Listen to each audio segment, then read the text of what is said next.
Okay, isang mapagpalang araw uli sa ating lahat mga kapatid. Ito po muli ang Kohelet Ministry na patuloy na magdadala sa atin ng salita ng Panginoon. So pagpalain po tayo sa ating pakikinig ng salita ng Panginoon. So muli balikan natin yung ating, mga pinag-aaralan. So tayo po ay nasa series ng muling pagbabalik ng ating Panginoon. At last meeting napag-usapan natin ang rason ng kanyang pagparito, isa yung para humatol.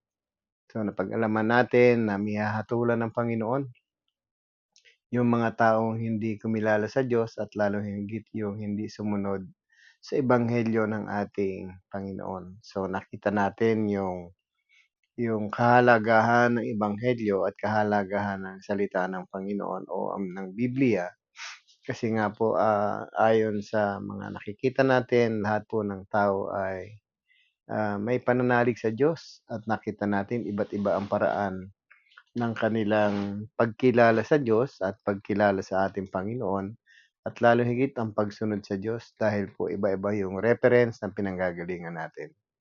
So, sa pagkakataong ito, muli nating pag-aralan ang, pagparito ng Panginoon na ang Biblia ang nagsasabi, sa pagparitan niya siya yung hahatol. Kahit may karapatan po ang Ama na humatol, pero ang Ama po binigay sa kanya yung kapangyarihan humatol, binigay po sa ating Panginoon. Kaya nga kung ang Panginoon po ay i-de-deny natin, sa ating sarili o hindi natin siya kikilanlin o hindi natin siya isasama sa ating sinasampalatayanan, so magkakaroon po ng epekto yung ating, magkakaroon ito ng apekto sa pagharap natin sa Kanya. Kasi kung di natin siya kikilanlin bilang isang anak ng Diyos, bilang isang Savior, so sa Kanyang pagbabalik ay kawawa po yung mga hindi maniniwala sa Kanya. Sabi na ng Panginoon, kung ako ay, itatatwa niyo sa harap ng maraming tao o itatatwa ko rin kayo sa harap ng aking Amang nasa langit. So may epekto po yung hindi natin pagkilala ng lubusan sa ating Panginoon. So mahalaga po yung pagpapakilala ng mga nangangaral sa atin kung sino ang Panginoon. Kaya nga kung ang ating Panginoong Hesus ay pakikilala lang natin sa hindi paraan na aayon sa banal na kasulatan, marami pong mapapahamak dahil sa atin, sa paniniwala sa atin. Kaya nga kung tayo po ay naniniwala sa ating Panginoon na siya yung binigyan ng kapangyarihan para humatol, so ito po yung mababasa natin sa aklat ng Biblia, sa Biblia mismo. Sa aklat ng Juan, sabi po ganito po ang sinasabi sa John chapter 5, verse 22. So tingnan po natin mga kapatid ang sabi rito. Hindi humahatol kanino man ang Ama, ibinigay niya sa Anak ang buong kapangyarihang humatol. So ibig sabihin, kung ang Panginoon ay, binigyan ng karapatang humatol, sabi nga rito, buong kapangyarihan siyang binigyan upang humatol. So kung titingnan natin, meron din pala tayong dapat, ah, i-consider sa pananampalataya natin.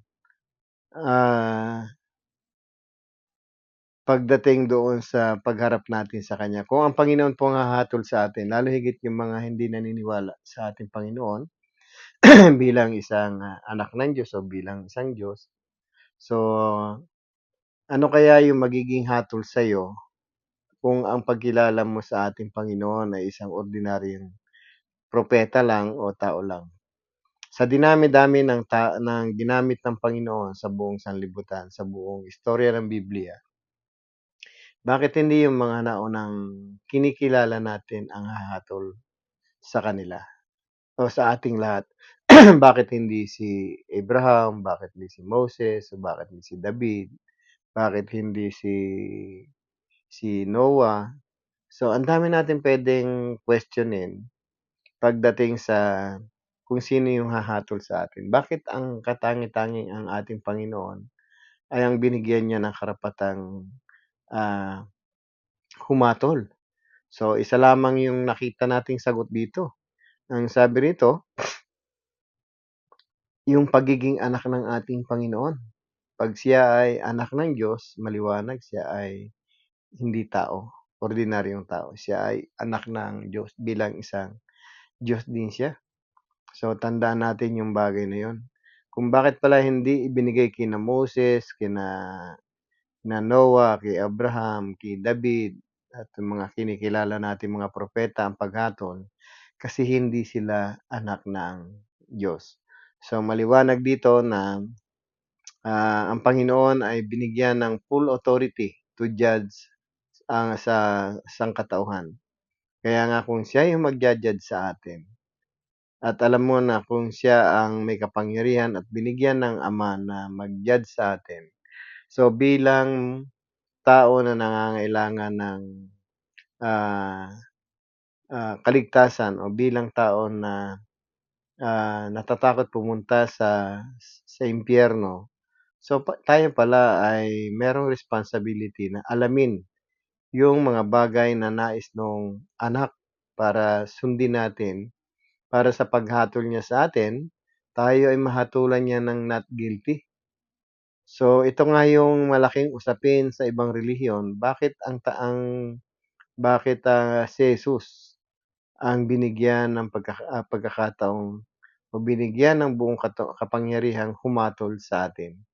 So, ito po ay napakagandang question sa ating lahat. At kung tayo po ay hindi naniniwala sa Panginoon, so hindi ka naniniwala do'n sa magja-judge sa'yo. At kung ang Ama man ay may kapangyarihan din, sabi nga rito meron siyang kapangyarihang humatol, pero ibinigay niya sa anak o yung authority ibinigay niya sa anak. Ibig sabihin kung sino yung nananampalataya sa anak, sabi rito, ang sabi nga, siya yung magkakaroon ng buhay na walang hanggan. Kaya nga sa atin, kanino ba tayo nananampalataya? Kanino ba dapat tayo maniwala? Kaya nga kung tayo po ay hindi tiyak yung ating ginagawa regarding sa pananampalataya, ay tayo po ay magkakaroon ng problema sa ating pagharap sa Panginoon. Sabi po sa John 3:18, so kadalasang naririnig natin John 3:16 di ba? Pero tingnan natin yung John 3:18. So, simulan ko sa 7, isama ko yung 17. Kasi sabi rito sa 17, sapagkat sinugo ng Diyos ang kanyang anak, hindi upang hatulan ang sanlibutan, kundi upang iligtas ito sa pamamagitan niya. So, ito yung unang pagparito ng Panginoon. Ang purpose ng Panginoon, pagparito, yung unang pagparito niya, ang sabi ko, para mag-save. Sa pangalawang pagparito niya, to judge us. Kaya nga sa atin, kung mali yung ating pagsampalataya sa anak, so huwag tayong umasa na magkaroon tayo ng magandang resulta kapag hinatulan tayo ng ating Panginoon. Sa verse 18, sabi ng Panginoon, hindi hinahatulang maparusahan ang nananampalataya sa bugtong na anak ng Diyos, ngunit hinatulan ng parusahan ang hindi nananampalataya sa Kanya. So, ito yung sinasabi ko kanina, meron tayong dapat obligasyon sa ating Panginoon. Ito yung manampalataya sa Kanya. Huwag sabihin, maniwala tayo sa mga iniuutos niya, sa mga pinagagawa niya, o sa Kanya mismo bilang isang anak ng Diyos. Kaya nga kung tayo ay hindi maniniwala na siya ay anak ng Diyos, o hindi rin tayo mananampalataya sa Kanya bilang anak ng Diyos, o bilang isang tunay na anak ng Diyos, so magkakaroon ito ng epekto sa paghatol sa atin. Kaya kung meron tayong dapat gawin, dapat kinanlin, yung sumunod tayo. Sabi nga last meeting, pinag-usapan natin yung pagsunod sa ebanghelyo ng ating Panginoon. Sa pagsunod sa tinuturo ng Panginoon, para tayo ay hindi mahatulan. Kaya nga kung ang Panginoon ay binigyan ng kapangyarihan para humatol, ang reason kasi siya yung kaisa-isang bugtong na anak ng Diyos. So, maraming mapapahamak dahil sa mga taong hindi mananampalataya sa bugtong ng anak ng Diyos. at marami ring tao ang nagliligaw sa atin para hindi tayo manampalataya sa Kanya o bilang isang anak ng Diyos siya o bilang isang Diyos. Kaya nga sa atin, huwag nating alsin yung pagiging Diyos ng Panginoon kasi ang nagluwal sa Kanya isang Diyos. So, ito nga yung maraming nagsasabi nga nag-o-oppose sa ating pagka-Diyos ng ating Panginoon na siya ay tao lang. So, nakilala ng marami si Jesus ay bilang isang tao kasi nga inianak siya ng isang birhen o ng isang tao. Pero siya bago siya maging anak ni Maria o bilang isang tao, nagkatawang tao, siya ay inianak ng Diyos simula pa bago palikhain ang sanlibutan. Kaya may anak ang Diyos na hindi nakikilala dati nung sa panahon na hindi pa siya nagkakatawang tao. At yung anak ng Diyos na yon ang siyang hahatol sa atin. Kaya nga sa kanyang muling pagbabalik, hahatulan niya ang sangkatauhan at hahatulan niya yung hindi kumilala sa Diyos at hindi sumunod sa ebanghelyo ng ating Panginoon. At ang reason kung bakit siya hahatol, tulad ng sinasabi ko, sapagkat ibinigay sa kanya ng Ama yung kapangyarihang humatol sapagkat siya yung anak ng Diyos. Sa verse 27 din, sabi sa John 5:27, o isama ko yung verse 26, itatas ko lang ng konti para maganda yung basa natin. Ang sabi, ang Ama ang may kapangyarihang magbibigay buhay at ang Anak ay binigyan niya ng kapangyarihang magbigay buhay. So kung ang Panginoon ay kung ang Diyos ay may kapangyarihang magbigay buhay, ang Anak binigyan din niya ng karapatang magbigay buhay. Kaya nga 'pag sinabi ng Panginoon, "Bibigyan kita ng buhay na walang hanggan." So sa kanya rin nagmumula ang buhay tulad ng kapangyarihan ng Ama na may kapangyarihan din magbigay ng buhay. Kaya sa verse 27 sabi rito, binigyan din siya ng kapangyarihang humatol sapagkat siya ay anak ng tao. Yung capital letter T at anak ng A ng anak ay nagtuturo sa atin ng isang authority. At kung titingnan natin ang pagiging anak ng tao ng ating Panginoon ay isang titulo din niya para makilala natin siya bilang isang hahatol sa atin. Kaya nga kung tayo po ay hindi naniniwala sa ating Panginoon na binigyan siya ng kapangyarihan dahil siya ay anak ng tao.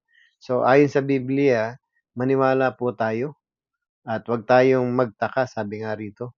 At sabi nga doon sa verse 28, huwag niyong pagtakhan, huwag niyo itong pagtakhan o huwag kayong magulat sa madaling salita. Sapagkat darating ang oras na maririnig ng mga patay ang kanyang tinig. Sila'y muling mabubuhay sa labas ng kinalilibigan nila. Lahat ng gumawa ng mabuti ay pagkakalooban ng buhay na walang hanggan at lahat ng masama ay parurusahan. So, tingnan niyo yung senaryo na sinabi ng ating Panginoon. Ang sabi rito, binigyan siya ng kapangyarihang humatol sapagkat siya anak ng tao. Doon sa verse 22, binigyan siya ng kapangyarihang humatol ng Ama sapagkat siya ang isang bugtong na anak, ang kanyang bugtong na anak.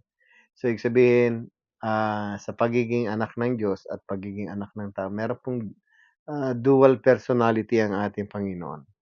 Ito po yung 100% siya ay Diyos, 100% na siya ay tao. So, wala pong makagagawa nun maliban sa anak ng Diyos o sa ating Panginoong Hesus. Wala pong taong magkakaroon ng ganong klaseng titulo maliban sa ating Panginoong Hesus. Kaya nga sa atin, kung po tayo ay maniniwala sa ating Panginoon at sasampalataya, so sampalatayanan din natin siya bilang isang judge. Kung nananampalataya tayo sa Kanya bilang isang Savior, manampalataya rin tayo sa Kanya bilang isang hukom. At ang maganda nga rito ang binigay ng Panginoon sa atin na kaalaman, sabi nga. Sabi, Huwag niyong pagtakan sapagkat darating ang oras na maririnig ng mga patay ang kanyang tinig.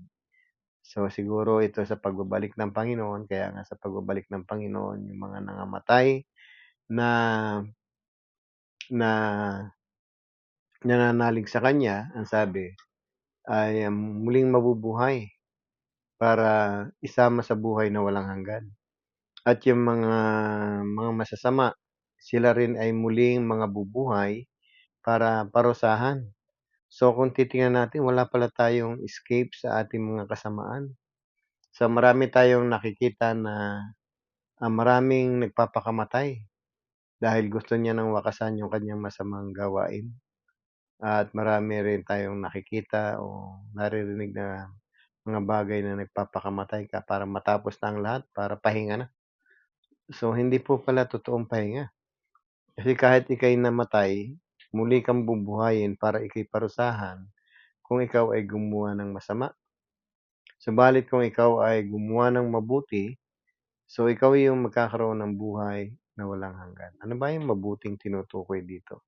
Sa harap kasi ng Panginoon, ang mabuti kasi, hindi lamang yung mabuting gawa. Kasi yung mabuting gawa ayon sa Ephesians, hindi naman yan makapagbibigay sa atin ng kaligtasan eh. Sabi sa Ephesians 2:8 eh. Pero ano ba yung mabuting sinasabi ng Panginoon dito? Tingnan natin doon sa 1 Timothy chapter 2 verse 3 and 4. Ang sabi rito, ito ang mabuti at nakalulugod sa Diyos na ating tagapagligtas. Na ang ibig niya, ang lahat ng tao ay maligtas at makaalam ng katotohanan. So, ang mabuting bagay pala na tinutukoy dito para ikaw ibigyan ng buhay, yung nagkaroon ka ng kaligtasan habang ikaw ay nabubuhay dito sa lupa. Yung nasumpungan mo yung pagliligtas na ginawa ng Panginoon at nakamit mo ito, considering na ikaw ay nagkaroon ng buhay na walang hanggan. So, ang gusto pala ng Panginoon ay maligtas tayo. Kaya nga yung kaligtasang, ibinibigay niya sa sanlibutan ito yung mabuting bagay na dapat mong ginawa habang ikaw ay nabubuhay. Kasi once na tayo namatay at hindi natin nakamit yung kaligtasan, ang kasunod nun ay paghatol na. Hihintay mo na lang yung paghatol ng Panginoon. So, consider as hindi ka gumawa ng mabuting bagay kung hindi ka nagkaroon ng kaligtasan. Kasi imagine ninyo, ang kaligtasan ay nagmula sa Diyos. Ibinigay sa sangkatauhan para magkaroon tayo ng kaligtasan. So, ibig sabihin, gusto ng Diyos na hindi tayo mapahamak. At ang paraan ng pagbibigay ng Diyos sa atin ng kaligtasan ay hindi basta lamang ordinaryong mga bagay, kundi ang ibinigay niya yung kanyang bugtong na anak upang ihayin sa krus. Kaya nga kung ang Panginoon ay dumanas ng matinding paghihirap, dumanas ng pagkukutya, siya'y hinubaran, siya'y dinuraan sa muka, pinalo sa ulo, pinutungan ng koronang tinik, sinuotan ng pulang kasuotan, and then pinasan niya yung cross, then ipinako siya sa cross, sinibat siya sa tagiliran. So, kita niyo yung paghihirap ng Panginoon para lang maligtas ka. And then nung siya'y namatay, inilibing at muling nabuhay, ito po yung mabuting balita na yung ating Panginoon ay nabuhay na maguli. Kaya nga sa atin, after na ginawa ng Panginoon yung pagliligtas sa sobrang hirap ng kanyang dinanas and therefore hindi ka nanampalataya at hindi mo na-receive yung kaligtasang ibinibigay ng Panginoon. So, tiyak na hindi ka gumawa ng mabuti sa buhay mo. Hindi hindi natin puwedeng tumbasan yung ginawa ng Panginoon na ibang klase ng kabutihan. Kaya nga kung siya'y hahatol sa sangkatauhan, ang hahatulan pala niya yung matuwid, yung gumawa ng mabuti at yung gumawa ng masama. So, kung tayo raw ay gumawa ng mabuti, sabi nga rito, pagkakalooban tayo ng buhay na walang hanggan. So, napakasarap isipin na, kahit naghihirap ka sa mundong ito, kahit ikaw ay hindi mayaman, kahit ikaw ay isang kahig santuka lang, kung natanggap pala natin yung pagliligtas ng Panginoon, sa kabilang buhay meron tayong katagumpayan na buhay na walang hanggan. At kung hindi natin na-meet yung yung needs natin para magkaroon tayo ng buhay na walang hanggan matapos ibigay ng Panginoon. So, ikaw yung gumawa ng masama. Ano yung masamang ginawa natin kung hindi tayo naligtas? Ito yung naging duwag ka sa harap ng Panginoon, hindi mo siya tinanggap. Ito yung pagiging, suwail natin, matapos kang ibigin ng Panginoon, hindi mo siya inibig. Ito yung hindi pagsunod natin do'n sa kalooban ng Diyos na maligtas ka, parang inayawan mo talaga yung kaligtasan. Kaya nga sa atin, kung kayo'y nakikinig ngayon at alam natin na gusto nating magkaroon ng buhay na walang hanggan, gawin mo yung mas mabuti. Kasabay ng iyong daily routine, nagtatrabaho ka, may pamilya ka, gawin mo rin yung, kalooban ng Diyos at para habang ikaw ay nabubuhay dito sa lupa, kasabay ng pagtanggap mo sa Kanya bilang isang nagbibigay ng buhay na walang hanggan. So, na-e-enjoy mo yung pagkakaroon ng buhay na walang hanggan kahit wala pa tayo doon sa, final destination natin para matamo natin yung tunay na buhay na walang hanggan. So, mahalaga na kilala natin si Jesus na siyang hahatol sa bawat isa sa atin. Kaya nga kung tayo ay hindi naniniwala sa Panginoon, tayo po ay merong puwedeng nangyari sa atin. Puwedeng nabiktima tayo ng nagtuturo sa atin o puwedeng naturuan na tayo, naging matigas lang ang ulo natin. Kaya mga kapatid, sa pamamagitan ng ganitong klaseng pag-aaral, gusto kong makilala niyo ang Panginoon hindi lamang para, bilang isang savior kundi bilang isang, ah, hukom na siyang hahatol sa buhay ng bawat isa sa atin. Alam niyo ba na matagal ng panahon, panahon pa ni Enoch, ah, pinrophesy na niya ito na sabi nga na ang huhukom sa atin ay yung kanyang yung ating Panginoon kasama ng libo-libong mga pinapaging banal. Sabi po rito sa aklat ni Judas, verse 14 to 16, sabi po rito, tungkol din sa kanila ang hula ni Enoch. Ito yung hula ni Enoch. Kabilang sa ikapitong salit-saling mula sa kay Adan. Si Enoch ay inapo ni Adan.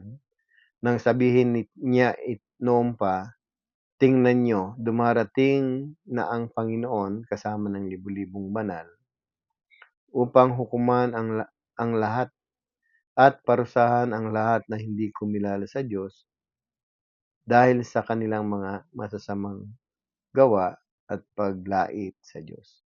So, para bang 'pag tinanggihan pala natin yung salvation, nilalait natin ang ating Panginoon. Pero matagal ng panahon ang pangitain na ito ay, alam natin na merong darating na na Panginoon na siyang huhukom sa atin. Ang sabi kasama ng libu-libong, mga pinapaging banal. So, sino ba yung libu-libong, banal na yan, na pinapaging banal ng ating Panginoon? Ito po yung mga Kristiyano sa muling pagbabalik niya. Ang sabi nga dun sa aklat ng Revelation, chapter 20, sa kanyang pagbabalik, ang sabi, isasama niya yung, mga libo-libong, alagad niya, mga pinapaging banal niya upang maghari sa sanlibutan ito.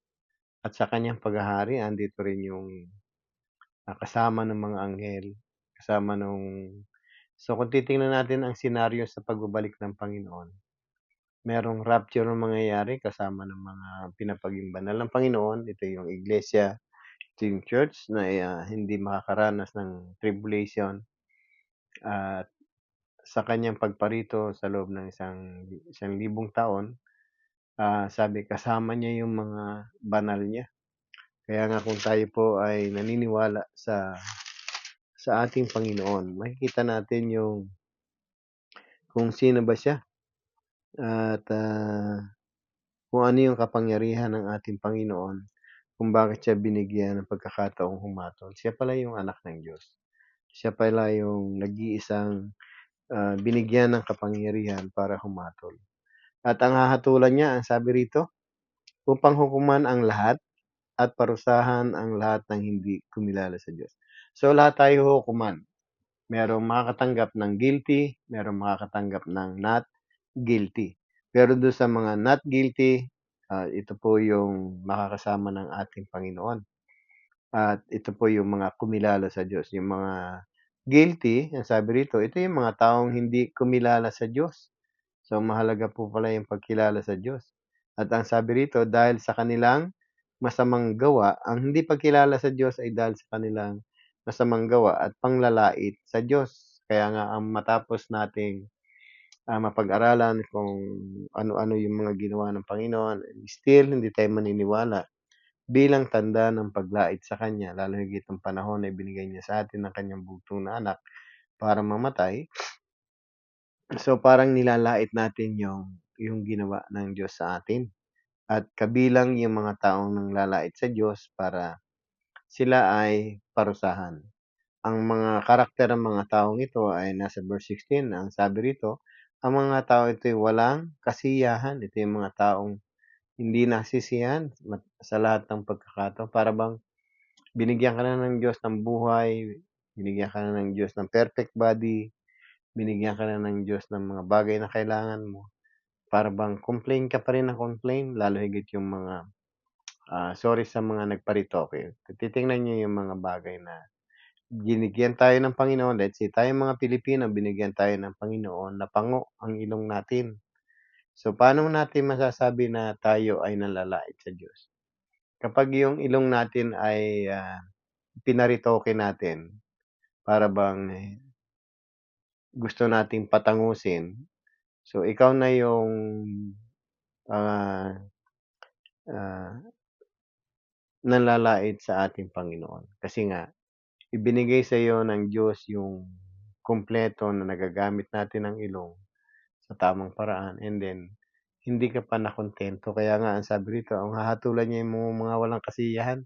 Hindi ka nasiyahan doon sa ibinigay ng Diyos sa iyo, ay nagagamit mo naman ng tama. So, ibig sabihin, meron kang gustong meron kang ayaw sa ibinigay ng Diyos sa iyo, at ito nga yung isang way of panlalait sa Diyos. Mga mapamintas, ito yung mga nanglalait, mga nanunukso, sabi nga namimintas ang ating kapwa, ah, nagpapakagumo sa masasamang pita.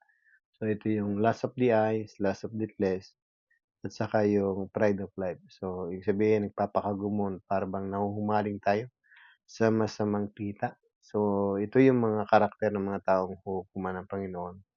At ang mga hambog, yung mga mayayabang, mga mapagmataas, yung hambog, yung prideful, yung pride of life, at mga sanay na manlangis para makuha ang gusto nila. Ito yung mga nansusulsul o yung mga suhol, nanunulsul para lang makuha nila ang gusto nila. Kaya nga sa atin, mag-ingat tayo, mga kapatid. So, totoo ang Panginoon ay paparito para humatol sa ating lahat. Ang Panginoon ay meron siyang kapangyarihan at meron siyang authority para i-judge tayo. Kaya nga sa ating mga pinag-aralan ngayon, makikita natin bakit si Jesus, bakit siya ang binigyan ng kapangyarihan ng Diyos. Sapagkat siya yung ama, siya yung anak ng ating Diyos. So, wag na tayong makipag-argumento sa ating Panginoon. Kung tayo na biktima ng mga iba't ibang relihiyon sa maling pagpapakilala tungkol sa Kanya, so maniwala na lang tayo sa Biblia, magbukas po tayo ng Bible, at kung nakatulong ng konti sa inyo itong ating tinapik ngayon, so ulitin niyo na lang yung mga verse na pinag-usapan natin, at mahalaga na makaiwas tayo sa parusa. Ang sabi sa Romans 8:1, kaya nga hindi nahahatulang parusahan ang mga nakipag-isa kay Kristo Jesus. Makipagbati po tayo sa ating Panginoon. Makipagkasundo tayo o makipag-isa tayo sa ating Panginoon para makaiwas tayo sa parusang mahatulan ng kaparusahan. So, mga kapatid, isa itong reminder sa atin na tayong lahat ay haharap sa hukuman ng ating Panginoong Hesus. Kaya nga kung tayo ay mali ang pagkilala natin sa ating Panginoon, so baguhin natin, may panahon pa naman kasi ang Panginoon naman ay hindi pa dumarating. Siya ay nananatiling Savior pa rin at ang biyaya niya ay sapat para ikaw ay pakinggan niya. Kung ikaw ay nagkamali sa mahabang panahon, so ang Panginoon po ay maluwag tayong tinatanggap sa ating muling pagbabalik sa Kanya. So sa susunod na pag-aaralan natin mga kapatid, ano yung mga layunin pa. Ang layunin ng Panginoon sa Kanyang muling pagparito ay itong pasukuin niya yung kamatayan. So pagdating ng Panginoon, mawawala ng kamatayan. So exciting po na pag-aralan natin ito. So muli sa susunod na gawain natin, magsama-sama po tayong muli at patuloy tayong pakinggan. Makinig po tayo kasi ito po yung indikasyon na tayo ay sa Panginoon. Sa John 8:47 maliwanag na sinabi ng Panginoon, "Kung kayo nakikinig ng aking salita, tayo ay sa Diyos. Kung hindi tayo nakikinig, hindi tayo sa Diyos." So, pagpalain po tayo sa lalong higit sa ating mga subscriber, pagpalain po kayo ng Panginoon. Nawa ay magamit din kayo sa pamamagitan ng pagbabahagi ng mensahe na ito. Puwede niyo po itong i-share sa iba. Malaya po kayong gawin ito at ito po ay para lamang sa kapurihan ng ating Panginoon at sa kanyang ikaluluwa natin. So, salamat po sa ating lahat. God bless po.